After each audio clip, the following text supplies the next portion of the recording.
श्री शिवाय नमस्तुभ्यम। हर हर महादेव। दोस्तों, आज के इस वीडियो में हम बात करने वाले हैं कि आपको महाशिवरात्रि के व्रत के दौरान क्या खाना चाहिए और क्या नहीं खाना चाहिए, और वह कौन सी चीज है जो आपको महाशिवरात्रि के दिन खानी चाहिए। इसे भगवान भोलेनाथ जी को भी चढ़ाया जाता है और इसे खाकर भगवान भोलेनाथ जी को भोग लगाने से पूरे साल आपके घर पर भगवान भोलेनाथ जी की कृपा बनी रहेगी और आपके घर में पूरे साल पैसा आता रहेगा। देखिए दोस्तों, जो महाशिवरात्रि होती है वह गंगा जल की हर एक बूंद की तरह पवित्र मानी गई है, शुभकारी मानी गई है। हमारे हिंदू परंपरा में शिवरात्रि का बहुत महत्व है और यह पर्व फाल्गुन मास के कृष्ण पक्ष की चतुर्दशी को मनाया जाता है। भगवान भोलेनाथ जी भोले भंडारी हैं। वे एक लोटा जल से भी प्रसन्न हो जाते हैं, मात्र एक बेल पत्र से भी अति प्रसन्न हो जाते हैं। लेकिन भगवान भोलेनाथ जी शीघ्र ही गुस्सा भी हो जाते हैं। जहां भगवान भोलेनाथ जी को कुछ चीज़ प्रिय है तो वही कुछ चीज़ आप यह भी हैं। कुछ चीज़ ऐसी हैं जिनका भगवान भोलेनाथ जी की पूजा में अगर इस्तेमाल न किया जाए तो भगवान भोलेनाथ जी का पूजन अधूरा रह जाता है।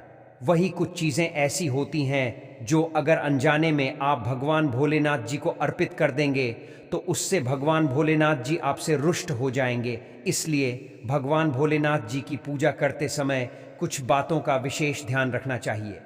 आज के इस वीडियो में हम आपको बताएंगे कि महाशिवरात्रि के पावन पर्व पर क्या करें, क्या ना करें, कौन सी ऐसी वस्तुएं हैं जो भगवान भोलेनाथ जी को अति प्रिय हैं और कौन सी ऐसी वस्तु है जो भगवान भोलेनाथ जी को बिल्कुल भी प्रिय नहीं है, और कौन सी वस्तु है जो भगवान भोलेनाथ जी को भूल से भी अर्पित नहीं करना चाहिए। दोस्तों, वीडियो आगे शुरू करें उससे पहले भगवान भोलेनाथ जी के सच्चे भक्त पुरातन वास्तुशास्त्र चैनल की इस वीडियो को एक लाइक अवश्य कर दें और बॉक्स में जय भोलेनाथ जी अवश्य लिख दें, जिससे कि भगवान भोलेनाथ जी का आशीर्वाद आपको सीधे प्राप्त हो सके। दोस्तों, सबसे पहले जानते हैं कि महाशिवरात्रि के पावन पर्व पर क्या करना चाहिए जिससे कि भगवान भोलेनाथ जी और माता पार्वती का आशीर्वाद आपको प्राप्त हो। महाशिवरात्रि के दिन भगवान भोलेनाथ जी की पूजा सफ़ेद या लाल रंग के वस्त्र धारण करके ही करें। सफ़ेद और लाल रंग के वस्त्र धारण कर भगवान भोलेनाथ जी का पूजन करना बहुत ही शुभ माना जाता है। यदि संभव हो तो इस दिन पूजा में बिना सिले हुए वस्त्र पहने महाशिवरात्रि के पावन पर्व पर भगवान भोलेनाथ जी की शिवलिंग का पूजन अवश्य ही करें। शास्त्रों के अनुसार महाशिवरात्रि के दिन ही भगवान भोलेनाथ जी शिवलिंग के रूप में प्रकट हुए। इसलिए इस दिन शिवलिंग का पूजन करना सबसे ज्यादा श्रेष्ठ माना जाता है। शिवलिंग का पूजन करने से भगवान भोलेनाथ जी और माता पार्वती के असीम कृपा प्राप्त होती है। वैसे तो महाशिवरात्रि पर भगवान भोलेनाथ जी का पूजन रात्रि के चारों पहर में किया जाता है। हिंदू धर्म में महाशिवरात्रि पर्व का बड़ा महत्व है। हिंदू पंचांग के अनुसार हर साल 2 बार महाशिवरात्रि मनाया जाता है। पहली महाशिवरात्रि फाल्गुन माह में कृष्ण चतुर्दशी तिथि को मनाई जाती है और दूसरी सावन माह के कृष्ण पक्ष की चतुर्दशी तिथि को मनाई जाती है। धार्मिक मान्यता है कि फाल्गुन माह की भगवान शिव का माता पार्वती के साथ विवाह हुआ था, इसलिए हर साल बड़े धूमधाम से फाल्गुन महीने में महाशिवरात्रि मनाई जाती है। इस दिन 4 पहर में मां पार्वती और भगवान शिव की पूजा आराधना की जाती है। मान्यता है कि ऐसा करने से जीवन के सभी कष्ट दूर होते हैं और घर में सुख समृद्धि और खुशहाली आती है। आइए जानते हैं फाल्गुन माह के महाशिवरात्रि की सही डेट और पूजा मुहूर्त। फाल्गुन महाशिवरात्रि की सही तिथि साल 2024 में फाल्गुन मास कृष्ण पक्ष की चतुर्दशी तिथि का आरंभ 8 मार्च 2024 को रात 9:57 पर होगा और अगले दिन यानी 9 मार्च 2024 को शाम 6:17 पर समाप्त होगा। इस बार रात्रि पूजा मुहूर्त के हिसाब से 8 मार्च को ही महाशिवरात्रि मनाया जाएगा। महाशिवरात्रि के पहले प्रहर की पूजा का समय 8 मार्च 2024 को शाम 6:25 से लेकर 9:28 तक। महाशिवरात्रि के दूसरे प्रहर की पूजा का समय 8 मार्च 2024 को 9:28 से 12:30 तक होगी। दोस्तों, महाशिवरात्रि का मतलब है भगवान भोलेनाथ जी का रात्रि के समय पूजन करना। इससे भगवान भोलेनाथ जी अति शीघ्र ही प्रसन्न हो जाएंगे और आपको मनचाहा वरदान देंगे। महाशिवरात्रि पर भगवान भोलेनाथ जी के साथ माता पार्वती जी की पूजा भी अवश्य ही करें। ऐसा करने से आपको भगवान भोलेनाथ जी के साथ माता पार्वती जी का भी आशीर्वाद प्राप्त होगा। शिवरात्रि के दिन भगवान भोलेनाथ जी की शिवलिंग पर बेलपत्र अवश्य ही अर्पित करें। बेलपत्र भगवान भोलेनाथ जी को अति प्रिय है। बेलपत्र के बिना भगवान भोलेनाथ जी का पूजन अधूरा माना जाता है। बेलपत्र एक पत्ता नहीं माना जाता। एक डांडी में जो 3 पत्ते जुड़े हैं उन्हें बेलपत्र कहा जाता है। एक डांडी में 3 जुड़े हुए बेलपत्र ही शिवलिंग पर अर्पित करें और चंदन से उस पर ओम नमः शिवाय लिख करके अर्पित करें। ऐसा करने से भगवान भोलेनाथ जी की कृपा प्राप्त होती है। महाशिवरात्रि के दिन भगवान भोलेनाथ जी को पूजा में अक्षत अर्पित करें। ऐसा करने से आपको भगवान भोलेनाथ जी का आशीर्वाद प्राप्त होगा। इस दिन रात्रि में भगवान भोलेनाथ जी का जागरण अवश्य करना चाहिए, जिससे आपको महाशिवरात्रि का पूर्ण फल प्राप्त हो सके।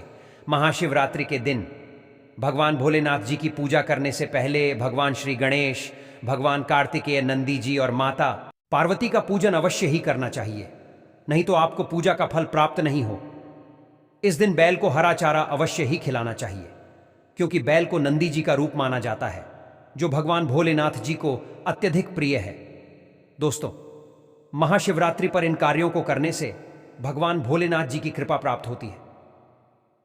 दोस्तों, अब बात करते हैं कि आपको महाशिवरात्रि के दिन क्या क्या खाना चाहिए। शिव पुराण के अनुसार माना जाता है कि महाशिवरात्रि पर व्रतधारी को धतूरा अवश्य खा लेना चाहिए।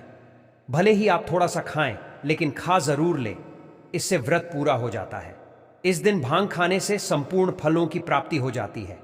अगर आप भांग नहीं खाते हैं तो इसे थोड़ा बहुत छक लें, नहीं तो आपका व्रत अधूरा माना जाएगा। दोस्तों, महाशिवरात्रि के पावन पर्व पर भगवान भोलेनाथ जी और माता पार्वती जी की कृपा प्राप्त करने के लिए इन सभी बातों का विशेष ध्यान रखें, जिससे आपको व्रत और पूजा का पूर्ण फल प्राप्त हो और भगवान भोलेनाथ जी और माता पार्वती जी की आपको कृपा मिल सके। बहुत सी चीज़ें इस दिन के व्रत में ऐसी होती हैं जो आपको नहीं खानी चाहिए, और एक चीज़ ऐसी है जो महाशिवरात्रि के दिन ज़रूर खानी चाहिए, ताकि आपको इस व्रत का संपूर्ण फल मिले। महाशिवरात्रि के दिन बहुत से लोग व्रत रखते हैं। एक बेला उपवास रखकर कई लोग साथ भी भोजन करते हैं। महाशिवरात्रि का व्रत अगर आप रखते हैं तो ध्यान रखें, शरीर में पानी की कमी ना हो। इसके लिए अनार या संतरे के जूस का सेवन कर सकते हैं, लेकिन गन्ने का जूस मत पीजिए। महाशिवरात्रि के दिन फलाहार में सेब, संतरा, पपीता, केला, खीरा वगैरह खा सकते हैं। इस दिन नमक नहीं खाना चाहिए। बहुत से लोग सेंधा नमक का खाना खाते हैं, तो आप वह खा सकते हैं, कोई दिक्कत नहीं है, लेकिन सफ़ेद नमक को मत खाएगा। आलू का आप प्रयोग कर सकते हैं, पर काला नमक को मत खाएगा। भूलकर भी चावल रोटी यानी अनाज का प्रयोग मत कीजिएगा। आप गेहूं तो एक बार खा भी सकते हैं, पर चावल मत खाएगा, इस बात का ध्यान रखिएगा। दही वगैरह भी खा सकते हैं, कोई दिक्कत नहीं है। मूंगफली या मखाने को घी में फ्राई करके भी खा सकते हैं। गाजर लौकी की खीर, साबूदाने की खिचड़ी आप खा सकते हैं। इस दिन कुत्तों के आटे का खाना भी आप बना सकते हैं, आप उसको भी खा सकते हैं। लेकिन अनाज और साधारण नमक का इस दिन व्रत में प्रयोग ना करें।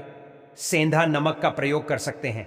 लहसुन, प्याज, मांस, मदिरा भूलकर भी मत खाएं, वरना आपके व्रत का फल आपको कुछ भी नहीं मिलेगा। इन चीज़ों का आपको ध्यान रखना है, नहीं तो आप पाप के भागीदार हो सकते हैं। महाशिवरात्रि पर व्रतधारी को खाने पीने की चीज़ दूसरों को मिल बांट कर खानी चाहिए, शेयर करनी चाहिए। भगवान भोलेनाथ जी अति प्रसन्न होते हैं, लेकिन वो एक खास चीज़ जो भगवान भोलेनाथ जी पर अर्पित भी की जाएगी और खाई भी जाएंगी, वह है पंचामृत। आप पंचामृत जरूर अर्पित कीजिएगा और बाद में उसको प्रसाद के रूप में जरूर खाइए। दूसरी बात, इस दिन सात्विक तरीके का खाना बनाकर खाया जाता है। आप फलाहार भी कर सकते हैं या फिर आप सिंघाड़े का हलवा खा सकते हैं। इस दिन शिवलिंग के ऊपर बेर जरूर अर्पित करें। उसके बाद फलाहार करते समय इस बेर को जरूर खाएं। याद रखिए, इससे शत्रु और विरोधी का कभी सर नहीं उठाएंगे और जीवन में आपकी चारों दिशाओं में जय जयकर होगी। आप विजय श्री को प्राप्त करेंगे। बेर अर्पित करने से दुश्मन का सर्वनाश होता है या फिर दुश्मन आपके खिलाफ कुछ नहीं कर पाते। शिवलिंग पर काले तिल जल में डालकर या दूध में डालकर जरूर अर्पित कीजिएगा। शनिवार का दिन है तो इस दिन काले तिल अवश्य अर्पित करें। बहुत ही शुभ और मंगलकारी माना जाता है। शनि दोष से पीड़ित व्यक्ति को शनि से छुटकारा मिल जाए है। वैसे महाशिवरात्रि के दिन आप दूध का सेवन कर सकते हैं, लेकिन केवल दूध नहीं, उसमें 2-4 चीनी के दाने डालकर ही सेवन कीजिएगा। केवल दूध कभी भी नहीं पीना चाहिए। व्रत त्योहार में तो भूल कर भी नहीं। 2-4 दाने चीनी डाल दें। भले ही आप चीनी ना खाते हो तो भी इस तरह से आपका व्रत पूर्ण होगा। दोस्तों, अब बात करते हैं कि आप लोगों को महाशिवरात्रि के व्रत कैसे रखना, किन किन बातों को आपको ध्यान रखना है। पूरी जानकारी इस वीडियो में आगे हम बताने वाले हैं। दोस्तों, वीडियो शुरू करें। सबसे पहले भगवान भोलेनाथ जी और माता पार्वती जी के सच्चे भक्त पुरातन वास्तुशास्त्र चैनल की इस वीडियो को एक लाइक अवश्य करें और कमेंट बॉक्स में जय भोलेनाथ जी और जय माता पार्वती अवश्य लिखें, जिससे भगवान भोलेनाथ जी और माता पार्वती जी का आशीर्वाद आप और आपके परिवार पर सदैव बना रहे। दोस्तों, महाशिवरात्रि पर गलती से भी ऐसे व्रत कभी मत रखना और ना ही महाशिवरात्रि पर यह 5 गलती करना, नहीं तो पूरी जिंदगी बर्बाद रहोगी। भगवान भोलेनाथ जी हमेशा हमेशा के लिए रूठ सकते हैं। यह गलती नजरअंदाज बिल्कुल भी ना करें। दोस्तों, महाशिवरात्रि किसी भी शुभ मुहूर्त में पड़े, लेकिन आप ये गलती कभी मत करना। महाशिवरात्रि के दिन खास तौर से व्रत रखते समय इस बात का ज्ञान आपको होना चाहिए। शिवरात्रि के दिन ये 5 गलती करना आपको भारी पड़ सकता है। इस दिन भगवान भोलेनाथ जी और माता पार्वती जी की पूजा शुभ काल के दौरान ही करना चाहिए। तो ऐसे में हम यह जानते हैं शिवरात्रि पर क्या गलतियां नहीं करना चाहिए जिससे भगवान भोलेनाथ जी क्रोधित ना हो। तो चलिए जानते हैं दोस्तों, शिवरात्रि के दिन क्या करें। महाशिवरात्रि के दिन व्रत करें और सुबह जल्दी उठे, स्नान करें और साफ सुथरे कपड़े पहने शुभ काल में मंदिर जाकर भगवान भोलेनाथ जी को जल और दूध चढ़ाएं। इस दिन भगवान भोलेनाथ जी का ध्यान करें, ओम नमः शिवाय का जाप अवश्य करें। इस दिन आपको भोजन ग्रहण नहीं करना है। इसी अगर आपने व्रत किया है तो सिर्फ फल खाकर ही व्रत पूरा करें और हो सके तो पूरा दिन फल भी खाएं और दूसरे दिन व्रत छोड़ें। अगर आपसे नहीं हो पा रहा तो आप एक समय में भोजन कर सकते हैं। दोस्तों, वीडियो आगे शुरू करें।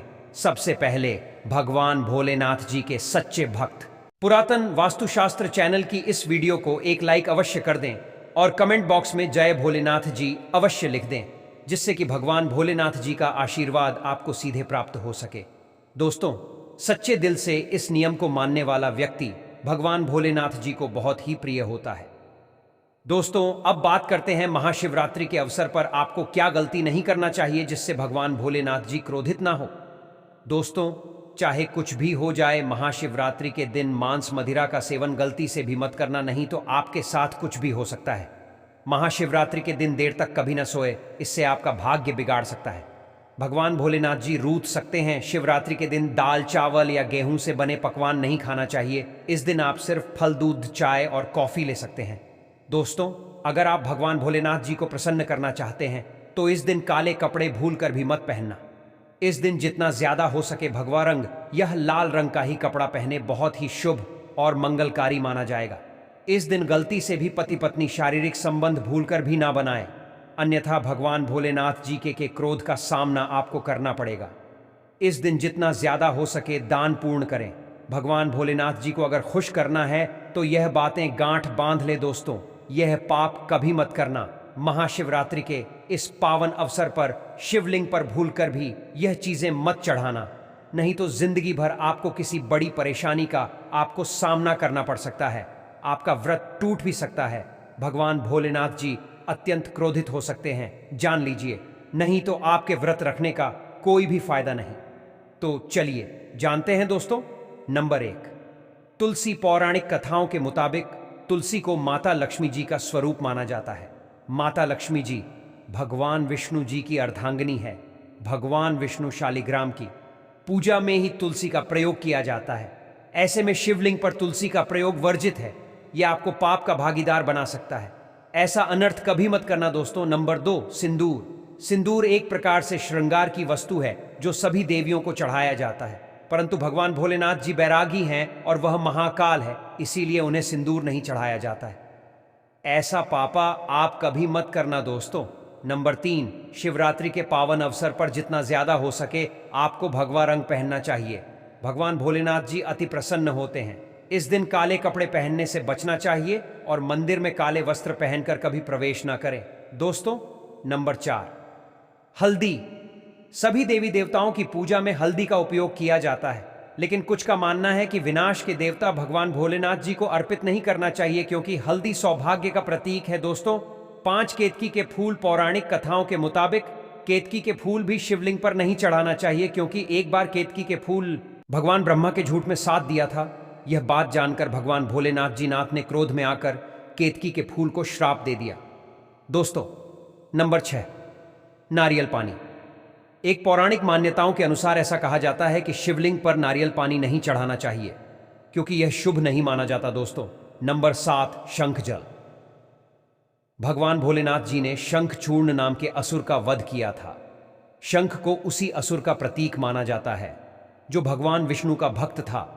इसीलिए विष्णु भगवान की पूजा शंख से होती है कि नहीं।